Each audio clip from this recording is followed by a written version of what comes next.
Pharma companies world over अपने dominant position का कैसे फायदा उठाती हैं, और आज इनके एक सीक्रेट को मैं रिवील करूंगा जिस वजह से ये नाजायज प्रॉफिट कमाते हैं, और लाइफ सेविंग मेडिसिन जिसकी वजह से इनके ऊपर डिपेंडेंसी होती है, और उस चीज का कैसे नाजायज फायदा उठाया जाता है। क्रोनी कैपिटलिज्म जिसको बोलते हैं। कैपिटलिज्म अपनी जगह सही चीज है, लेकिन जब वो क्रोनी कैपिटलिज्म हो जाता है वहां पे परेशानी आ जाती है, जिससे बचाने के लिए गवर्नमेंट्स अराउंड द वर्ल्ड कुछ ना कुछ लॉज बनाती रहती हैं। उसको भी ये लूप होल ढूंढ के कैसे फायदा उठाते हैं आज जानेंगे इस पॉडकास्ट में। मेरा नाम है कैप्टन शशांक, एंड अगर आपने चैनल सब्सक्राइब नहीं किया तो जरूर करिए। हम हर हफ्ते ऐसी ही इंफॉर्मेशनल वीडियो आपके लिए लेके आते हैं। तो पहले जान लेते हैं ये फार्मा कंपनीज वर्क कैसे करती हैं। तो क्या होता है कि कोई भी नया ड्रग यानी कि कोई भी नई दवाई जो मार्केट में लाने से पहले इनको एक्सटेंसिव रिसर्च करनी पड़ती है, क्लिनिकल ट्रायल्स करने पड़ते हैं, और बहुत सालों की मेहनत इसमें लगती है, पैसा लगता है, एनर्जी लगती है, साइंटिस्ट लगते हैं, मैन पावर लगती है। तो इसको करने के बाद जब सारे टेस्ट सक्सेसफुल हो जाते हैं तब जाके वो मार्केट में दवाई आती है, और फिर उसको फर्दर मार्केट किया जाता है, उसमें भी खर्चा आता है। तो जब ये इतना सारा खर्चा करते हैं उसके बाद भी कुछ टेस्ट जो हैं वो फेल हो जाते हैं, और वो जो प्रोजेक्ट है वो रद्द कर दिया जाता है। तो ओवरऑल जो एक कंपनी है उसके अगर मल्टीपल प्रोजेक्ट्स चल रहे हैं तो उसमें से एक दो ही सक्सेसफुल होते हैं। अब उन सक्सेसफुल प्रोजेक्ट से इनको सारे जो खर्चे किए हैं बाकी प्रोजेक्ट में उसकी कॉस्ट रिकवर करनी है, एंड ऊपर थोड़ा प्रॉफिट भी कमाना है, वरना क्यों करेगा ये सब।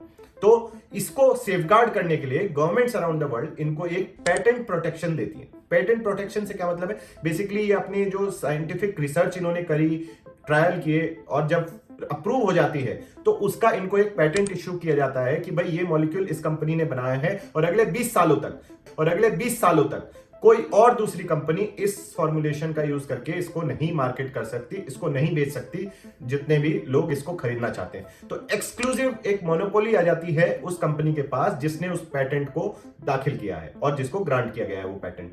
तो इस वजह से ये फंक्शन जो है इनका बिजनेस का स्मूथली चलता है। तो इस तरह से ये कुछ इंडस्ट्री फंक्शन करती है। अब 20 साल बाद क्या होता है? तब 20 सालों तक तो ये अपना प्राइस हाई रखते हैं, और उससे उनकी पूरी जो है समटाइम्स एग्जॉर्बिटेंट प्राइस रहता है। आप देखेंगे लाइफ सेविंग मेडिसिन जो कैंसर वगैरह की होती है, बहुत हजारों लाखों में आती है उनकी एक एक मेडिसिन। तो वो ये इसी वजह से अपना जितना भी प्राइस इन्होंने लगाया है, कॉस्ट लगाई है, उसको रिकूप कर लेते हैं। लेकिन 20 साल बाद क्या होता है? 20 साल बाद उस पेटेंट को खोल दिया जाता है, और फिर कोई भी कंपनी उस पेटेंट को, जो भी उसमें साइंटिफिक फॉर्मूला है, उसको यूज करके दोबारा से वो बना सकती है, और उसको हम कहते हैं जेनेरिक वर्जन। यानी कि वो जेनेरिक वर्जन है, वो ओरिजिनल कंपनी जिसके पास पेटेंट था उसने नहीं बनाया, उसको कॉपी करके किसी और ने बनाया है। और मार्केट में जब वो दवाई आती है जेनेरिक वर्जन, तो ओरिजिनल दवाई के भी प्राइस कम हो जाते हैं, बिकॉज डिमांड जो है वो उधर जाती है जहां प्राइस कम है। तो इस वजह से जो प्राइस सुपर इन्फ्लेटेड थे वो डाउन हो जाते हैं, और सबके लिए एक तरह से सही हो जाता है। तो इस तरह से ये साइकिल चलनी चाहिए। लेकिन यहीं पे दिक्कत आती है जब फार्मा कंपनीज क्रोनी कैपिटलिज्म में जाते हैं। वो क्या करते हैं? थोड़ा लूप होल ढूंढने की कोशिश करते हैं इस पेटेंट लॉ में। वो क्या करेंगे कि जो तुम्हारा एग्जिस्टिंग कंपाउंड था, मान लो जो उसमें केमिकल एक्स था, तो उसको Y से रिप्लेस करके और बोलेंगे कि अब ये जो मेडिसिन हमने जो ओरिजिनली बनाई थी 25% मोर इफेक्टिव हो गई है। फिर ये क्या करेंगे? तैयार होके जाएंगे पेटेंट ऑफिस, बोलेंगे जी हमने तो इसमें चेंज कर दिया है, और आप देखिए इसमें हमने अब और इसको एफिशिएंट बना दिया है, और हमने जो इनोवेशन करी है उसमें हमारा खून पसीना लगा है, तो हमारे को एक्सटेंशन दे दीजिए। और यूजुअली ये क्या करते हैं, जैसे 1 साल पहले जब 20 साल पूरे होने वाले उससे 1 साल 19वें साल में जाके बोल देंगे कि जी हमने इसमें चेंज कर दिया है, तो हमें एक्सटेंशन दे दीजिए पेटेंट पे। और इस एक्सटेंशन जब उन्हें ग्रांट कर दिया जाता है इस बेसिस पे कि इनोवेशन को बचाना है हमें, तो वो क्या होता है? एक्सटेंशन से 20 साल ओरिजिनल और 19 साल का एक्सटेंशन, यानी 39 इयर्स तक वो अपना पैसा छापते रहते हैं उस सेम दवाई पे जो उन्होंने 39 इयर्स पहले निकाली थी। और इसी प्रैक्टिस को, इसी सीक्रेट को फार्मा कंपनी के एवरग्रीनिंग ऑफ पेटेंट्स कहा जाता है। यानी कि आप उस पेटेंट को चलाते जा रहे हैं, थोड़े बहुत ट्वीक करके उसको एक्सटेंड करा लेते हैं, और फिर अपना जिंदगी भर का मजा लेते हैं। और इस एक्सटेंशन की वजह से मार्केट में जेनेरिक्स नहीं आ पाती हैं, और जेनेरिक्स ना आने की वजह से जो प्राइस था उस मेडिसिन का वो हमेशा सुपर इन्फ्लेटेड रहता है। और इसी पे एक रिसर्च के मुताबिक 2005 से 2015 के बीच में जब देखा गया तो 78% जो दवाइयां हैं वो पेटेंट के एक्सटेंशन पे चल रही हैं। लेकिन यहां पे बाकी कंट्रीज के मुकाबले इंडिया ने लीड लेते हुए एक चेंज किया था अपने पेटेंट्स लॉ में। तो 2005 में जो 1970 का पेटेंट लॉ था उसमें एक नया सेक्शन ऐड किया गया था, सेक्शन 3D। और वो सेक्शन क्या कहता है मैं आपको पढ़ के सुनाता हूं।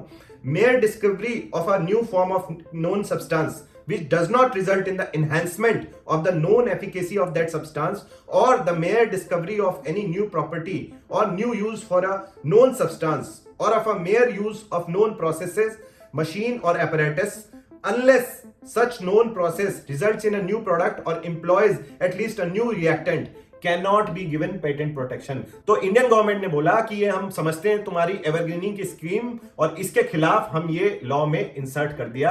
तो इससे क्या होता है कि इंडिया में आप भैया एवरग्रीनिंग की इस तरह से चालाकी नहीं कर सकते, और ये बहुत सराहनीय काम किया है इंडियन गवर्नमेंट ने compare to rest of the world. तो इससे क्या हुआ कि जो रियल इनोवेशन है उसको प्रोटेक्शन मिलती है, ना कि ये ट्रिवियल आपने थोड़े ट्वीक्स इधर उधर करके और उसको चलाए जा रहे हैं जिंदगी भर। तो ये इंडियन गवर्नमेंट ने बहुत ही सही कदम उठाया था, और इसी वजह से जो फार्मा प्लेयर्स हैं जो बाहर के भी हैं उनको इंडिया में इस तरह की प्रोटेक्शन एवरग्रीनिंग वाली नहीं मिलती, और इस पे एक्शन भी हो रहा है। ऐसी बात नहीं है। नोवार्टिस नाम की एक जो फार्मा कंपनी है उसने 2013 में सेम पेटेंट एक दाखिल किया था एवरग्रीनिंग करने के चक्कर में। तो कैंसर की इनकी ड्रग थी जिसका नाम था ग्लीवैक, उसमें थोड़े बहुत चेंजेस करके इन्होंने गए पेटेंट ऑफिस कि भैया हमने तो न्यू कर दिया, इसको और एफिशिएंट बता दिया। तो पेटेंट ऑफिस ने बोला कि नहीं भैया ऐसा कुछ नहीं है। फिर केस चला हाई कोर्ट से, फिर गया सुप्रीम कोर्ट ने सेक्शन 3D को साइड करते हुए 112 पेज का जजमेंट दिया सिंपल मतलब में कि भैया नहीं, ये तुम्हारी चालाकी यहां नहीं चल पाएगी। तो अभी ये चीज क्यों चर्चा में है, इसके बारे में अभी क्यों बात कर रहा हूं, इसका एक सिंपल रीजन है। तो इंडिया और यूके के बीच में फ्री ट्रेड एग्रीमेंट की बात चल रही है, यानी कि दोनों कंट्री चाहती हैं कि आपस में व्यापार बढ़े, एक्सपोर्ट्स और इंपोर्ट्स बढ़े। और उस फ्री ट्रेड एग्रीमेंट जब आप किसी कंट्री के साथ करते हैं तो उसमें यह भी इंश्योर किया जाता है कि एडिशनल टैरिफ्स जो इंपोर्ट पे जैसे इंडिया में लगते हैं या यूके में लगते हैं वो ना लगे। इससे क्या होगा कि एक्सपोर्ट्स इंडिया के बढ़ेंगे, यूके के भी एक्सपोर्ट्स बढ़ेंगे। अब इस फ्री ट्रेड एग्रीमेंट अभी तक साइन इस वजह से नहीं हो पाया है कि क्योंकि वहां से खबर आ रही है कि बोला जा रहा है कि यूके में जो है ये एवरग्रीनिंग लॉज नहीं है, इंडिया में है। तो ये बोल रहे हैं कि भैया इसको थोड़ा रिलैक्स करो, हमारी कंपनीज यहां पे आके सेटअप करना चाहती हैं, एक्सपोर्ट करना चाहती हैं, बट तुम्हारे इस लॉ की वजह से हम नहीं कर पाएंगे। और इंडियन गवर्नमेंट ने बोला कि ऐसा कुछ नहीं होने वाला, हम तो अपने लॉस सिक्योर करने के लिए लोगों के लिए हमने बनाए हैं और हम इस पे रिलैक्स नहीं करेंगे। और इसका एक रीजन ये भी है कि जो इंडिया में फार्मा कंपनी इतनी ग्रो हुई है वो जेनेरिक्स की वजह से हुई है, और इंडिया को जेनेरिक किंग भी माना जाता है फार्मा के सेक्टर में, कि 20% ऑफ जेनेरिक मेडिसिन इंडिया में बनती है वर्ल्ड की, और जितनी भी ये लो और मिडिल इनकम कंट्रीज हैं सारी दवाइयां जेनेरिक वाली इंडिया से जाती हैं, क्योंकि ये इन पे डिपेंडेंट है। वो हाई प्राइसेस जो बाकी कंट्रीज से आती है उनको अफोर्ड नहीं कर सकते। तो जितने भी जेनेरिक्स इंडिया में बनते हैं सब एक्सपोर्ट होते हैं और इनफैक्ट इंडिया में भी यूज किए जाते हैं। और अगर हम अपने पेटेंट लॉस को डाइल्यूट करेंगे तो ये जो इतनी बड़ी इंडस्ट्री खड़ी हुई है उसको खतरनाक हो सकता है। लेकिन ये ब्रिटेन वाले इसके पीछे क्यों पड़े हैं? क्योंकि वो चाहते हैं कि वहां की जो फार्मा कंपनी है उनको इस चीज का फायदा पहुंचे, वो अपने एग्जॉर्बिटेंट प्राइस पे बेचते रहे दवाइयां और सब लोग खरीदते रहे और इनकी एवरग्रीनिंग चलती रहे। इंडिया में ये चीज करना चाहते हैं, वो वहां से जो दवाइयां एक्सपोर्ट करना चाहते हैं, लेकिन इंडिया के पेटेंट के लॉज की वजह से वो नहीं कर पाएंगे। फार्मा लॉ भी आप समझ लीजिए बहुत स्ट्रांग होती है, स्पेशली इन डेवलप्ड कंट्रीज में, दुनिया भर के। इंडिया में तो इनफैक्ट फार्मा कंपनीज के एडवर्टाइजमेंट भी अलाउड नहीं है, आप नहीं देखेंगे मेडिसिन के ऐड आते हैं अब।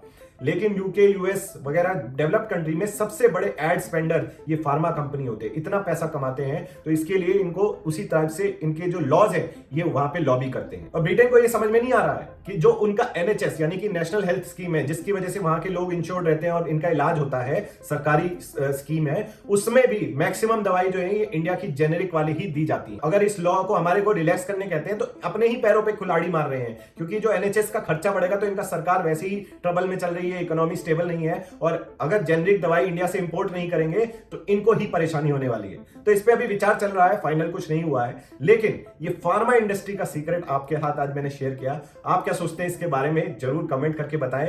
क्या आपको लगता है ये एवरग्रीनिंग को और किसी तरीके से रोका जा सकता है? तो वो भी कमेंट करके बताएं। And thank you for watching. जय हिंद।